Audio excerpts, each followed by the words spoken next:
Исәнмесез? Татарча газеталар чыга, журналлар килә. Димәк, татар милләте исән. Шушы газета, журналлар чыккач.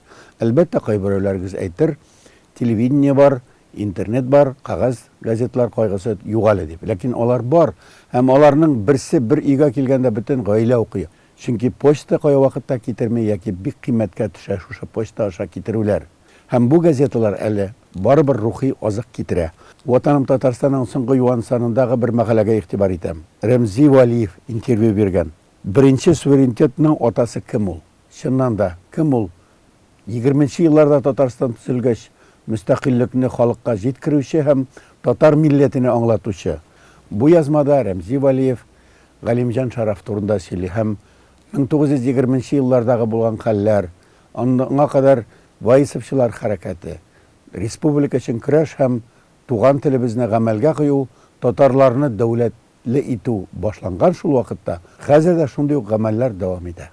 Әлбәттә, иң мөһиме темаларның актуаль булуы, мәкаләләрнең көн кадагына сугуы. Шәһри Казан газетасы. Монда читкә киттә калса хыянат итмәбезме? Яшьләрнең бит яртысыннан күбесе чит илгә таймакчы. Шул турыда сөйләнә бер мәкаләдә. 4-нче биттәге икенче бер мәкалә. Бала һәм интернет дөнья челтәрендә нәрсә яный? Һәр үй өчен, һәр ата-аналар өчен һәм хәзерге заман кешеләре өчен актуаль тема бу. Компьютерың искерсә, телефон аппаратың тусса нишләтергә? Ташларга ярамый икән. Эльвира Музафар менә шул турыда сөйли. Аяз Гиләҗев, аның тормыш иптәше Нәкия, аларның тормышы менә шул турыда языла. Нәкия сеңлем, син мине онытмадыңмы дип язган төрмәдән Аяз Гиләҗев. Билгеле дин эшлеклесе Рамил Юнусовның язмасы булай дип атала. Гагаринның космоста очачагы Коръәндә язылган булган. Актуаль темалар, кешене кызыксындырырга тырышалар. Безнең газетның беренче битеннән үк күренә аның нинди актуаль һәм кискен темаларны күтәрергә тырышуы, мәгълүматны халыкка җиткерергә тырышуы. Гадәттәгечә, мәдәни җомга милли темаларга игътибар итә һәм тарихка. Дәгъва үзәгендә янә Алтын Урда дип атала 5-нче биттәге язма. Төркиядә үткән конференциядә Алтын Урда турында сүз барган. Кемнеке ул Алтын Урда?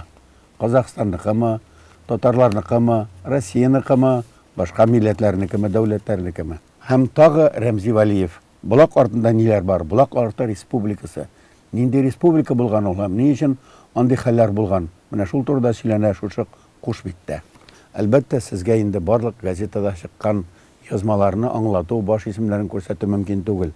Шулай да әле генә булып үткән киңәшмәдә татар журналистлары үзләренең хезмәтләре турында сөйләделәр. Һәм аларның исәнлеге, аларның басмалары, язмалары милләткә кирәклеге турында әйттеләр. Башкортстан Кызылтаң газетасы безнең ватаным Татарстан кебек 100 ел чыга. Бер саны аның багышланган Толпар журналына. Татар яшьләренең Уфада чыга торган Толпар журналы ул зур гына вакыйга булган һәм Кызылтаң әле исән. Башкортстанда әле татар яшьләренең Өмет дигән газетасы бар.